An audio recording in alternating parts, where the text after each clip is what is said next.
We need to talk about what it takes to be an actual A-plus AI consultant, because I see a lot of people who are either considering that as a career path or actively pursuing it, who aren't able to deliver the kind of extraordinary value that would let them retain clients over the long term. In this video, I'm going to talk about what I see as positive behaviors that actually promote long-term value for clients when you're consulting on AI, and also the opposite, things that I see people actually practicing a lot that aren't supportive of the value they're going to need to sustain to have a long-term consulting practice. But first, let's find out why everyone's running to the field.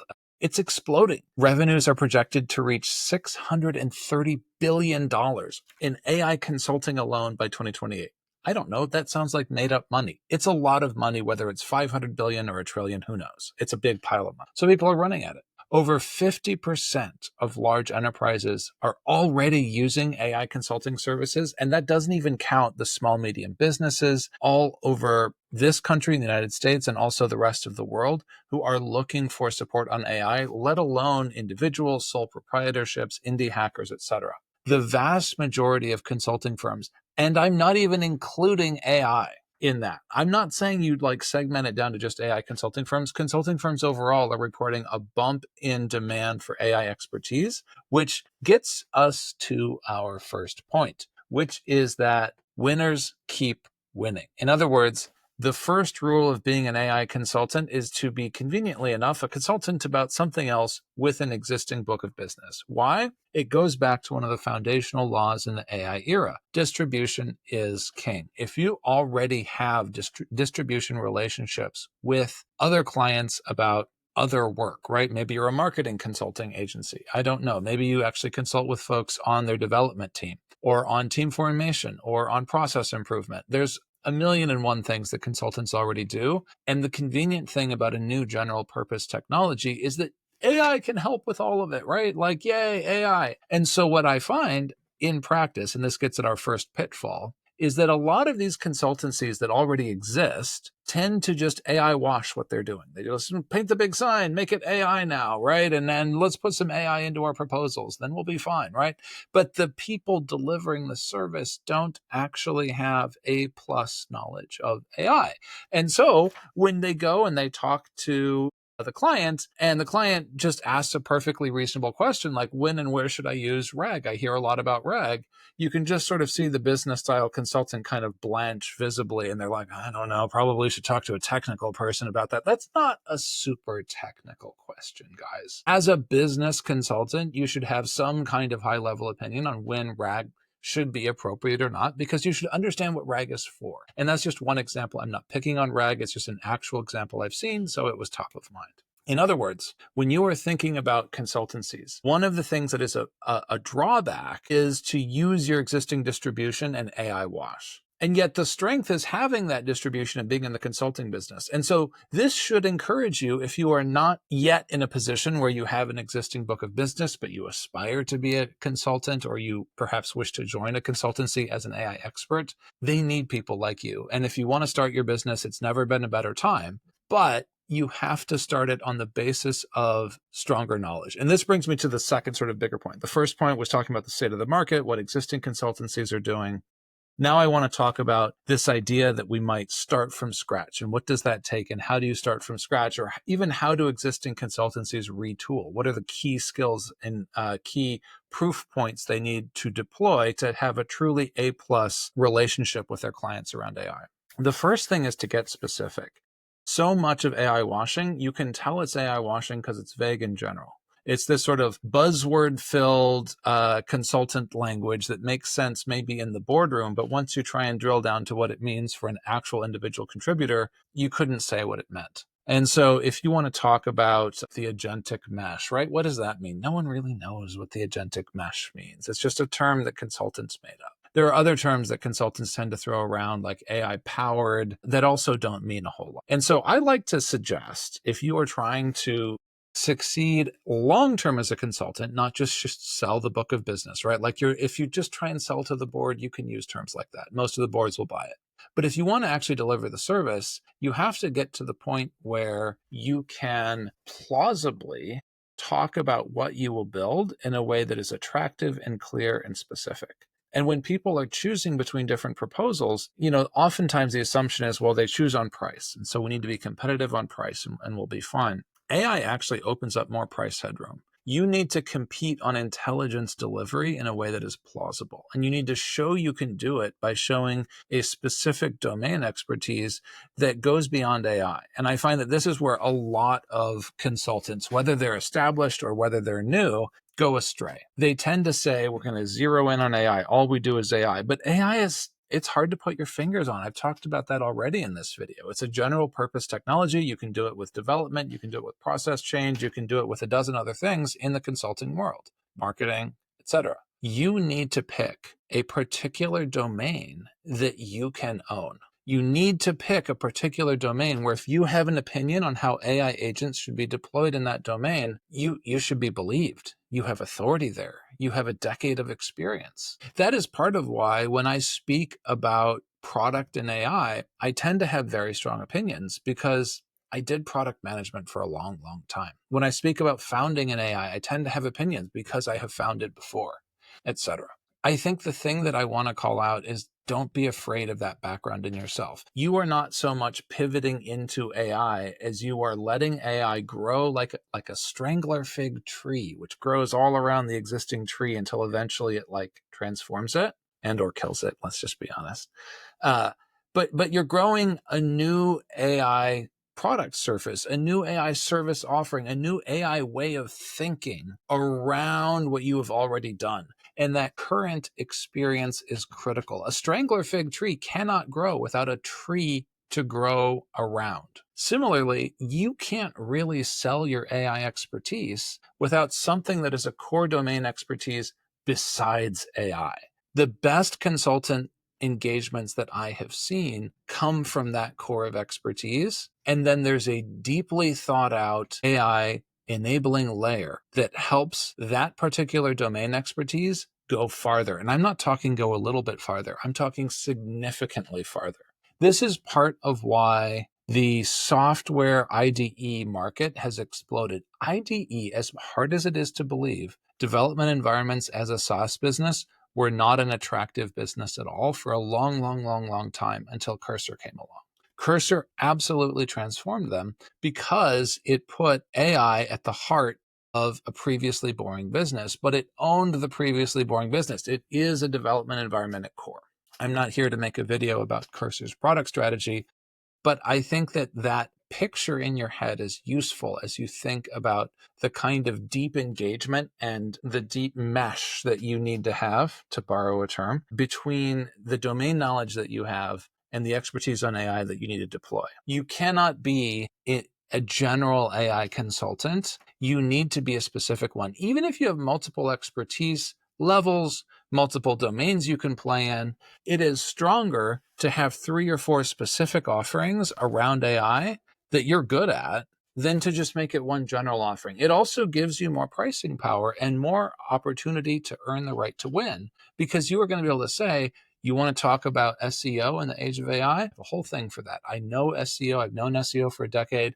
These are the 15 principles I'm laying out in the new world. This is how we're going to do SEO in the age of AI. This is how we're going to protect your search traffic. This is how we're going to get you sort of situated with large language models, etc. It's the specificity that helps you win. Another piece I want to call out. So we've talked about distribution. We've talked about AI washing. We've talked about the importance of specificity, which I think is like, if I had to pick one thing, I would call out, you got to do that.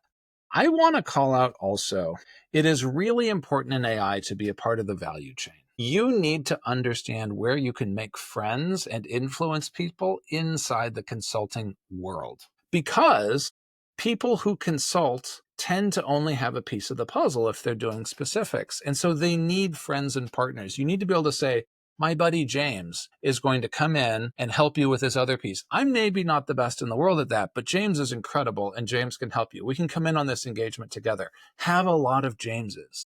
Have a lot of people you can say, my buddy is really good at this. And you know how you get that? This is yet another point in the theme of what makes a good consultant. You put your work out there. You have got to be able to talk very specifically about the kind of work you do. And yes, I know you're under NDA sometimes. I get it. You can still even if you can't do a specific case study, talk very specifically about the kind of work you do in a way that lets other people remember you. You can be there, James. You can be the person they tap on the shoulder for. I guess we're following this example, the SEO example. Hey, I'm not an SEO guy, but my buddy here is an SEO guy. Bring him in, right? You want to be that person too.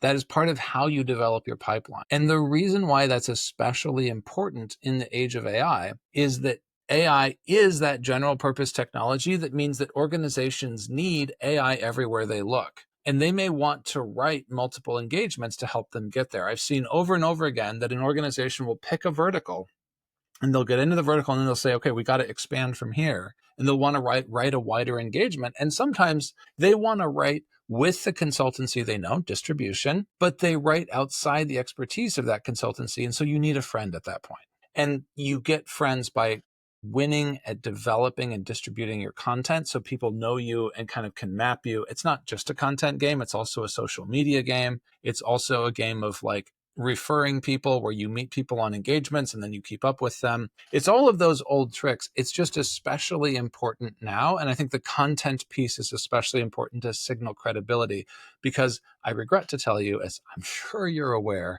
whenever there's a gigantic $0 to $630 billion number, as we're having with AI consulting, it gets big fast. It draws fraudsters, it draws hucksters, it draws people who sell snake oil in the AI sense. And so people, even people who are trying to hire consultants have their hackles up, let alone other consultants who are trying to size up and say, is this person someone I actually want to deliver with? So the more you can be clear and specific in the way you talk about yourself, the less likely you are to be mistaken for a fraud. And people sometimes fight me on this if they're thinking about going into consulting because they say, I want to be everything for everybody. I want to be general enough. I don't want to close the door on potential pipeline. I get it. I get that you want the business off the ground. But if you're too general with the content you put out there and the messaging you put out there, people can't tell the difference between you and 600,000 other AI consultants on the web. You just look like one of the crowd, even if you have genuine expertise. Maybe your expertise in AI is AI for fitness centers. I don't know. Maybe it's AI for clinics.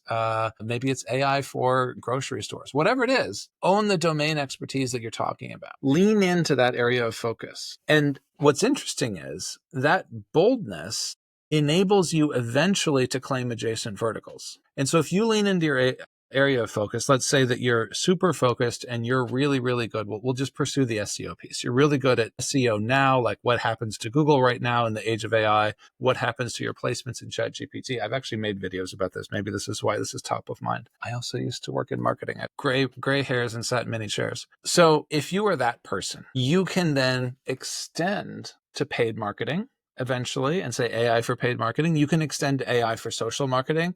If you stack up enough of those chips, you're eventually going to become an AI-powered consultancy for marketing that is deeply plausible. But it tends to come more plausibly by stacking those individual verticals as opposed to just coming over the top. And existing consultants that have distribution relationships framed around marketing are going to try and AI wash their way over the top.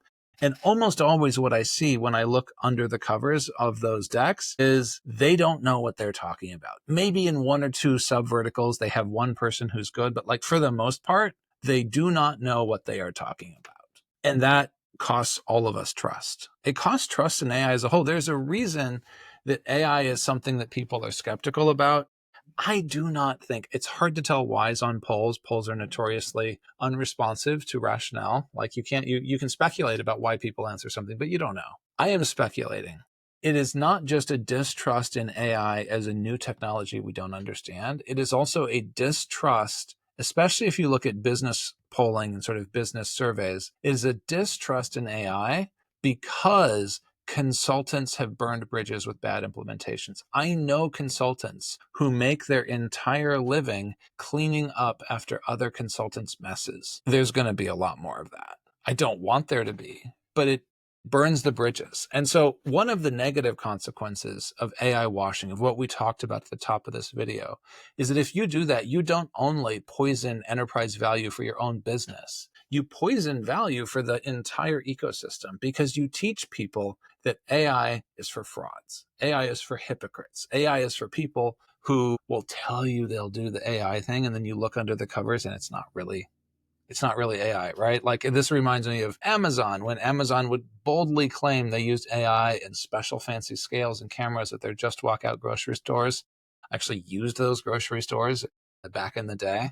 And it turned out they never got it to work. It was never really AI. It was always a bunch of people sitting in India looking at videos. And that happens a lot. And I think people are sensitive to that in AI, and I think they should be. And it's up to us, if we are working with clients, to have a different perspective and show that you can be authentic and be yourself. The last thing that I want to call out is templatization. And this is something that, we have gone after for a long time. If you've ever done consulting, people talk about templatizing your services all the time. The difference with AI is that AI enables you to do much, much more interesting things with templates. Prompts can be living templates. Templates can be extended through prompting at the end of the engagement surface with the client. Templates themselves become more customized and distinct service offerings because AI makes it so easy to extend tokens to the value chain that the customer is bringing. This is reflective of the fact that software itself is changing. Software can be more customized now because it is so cheap to write code. Similarly,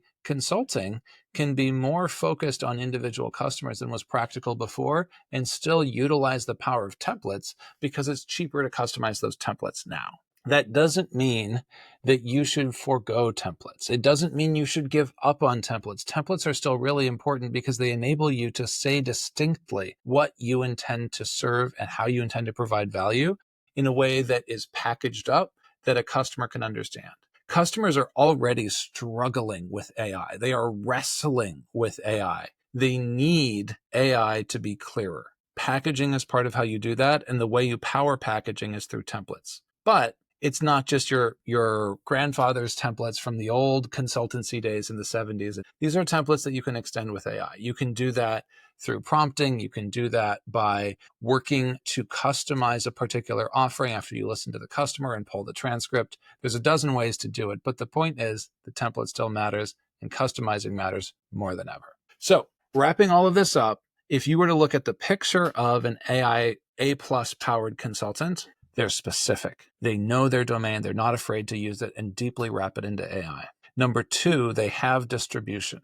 They have figured out how to build relationships in the book of business. And this sounds self-fulfilling, but I don't think it is. I think that distribution is one of those things that consultants are able to achieve when they are able to demonstrate disproportionate value, even to one customer to start, and they generate word of mouth and referral. So distribution does matter as a marker of authenticity and a marker of good work, especially if you can maintain and grow that distribution in the age of AI. They are clearly differentiated from other work, and having your own domain helps with that, but so does explaining how you engage differently. Otherwise, you're just going to wash into the background of the hundreds of thousands of other AI consultants. They define the part of the value chain that they go after, and they have partners they can bring in for other parts of the value chain, whom they trust, whom they have working relationships with. They put their stuff out there, which is part of how they build that relationship. And you can see it specific and actionable without breaking NDA. They templatize so that when you want to talk about what they offer, they have packages and templates that help you easily understand where the edges of their engagements are and where they're not. So there you go. Those are my tips for being a strong consultant. I'm sure there are others. If you have examples of positive behavioral traits that make great AI consultants, I'd love to hear them. Let me know. Throw them in the comments. It's really critical to get this right. I think that the thing that I want to come back to is that if we get AI consultants wrong, we end up risking poisoning the AI ecosystem, and nobody wants that. So take the time, bring your real A game, dive in on expertise, and have fun.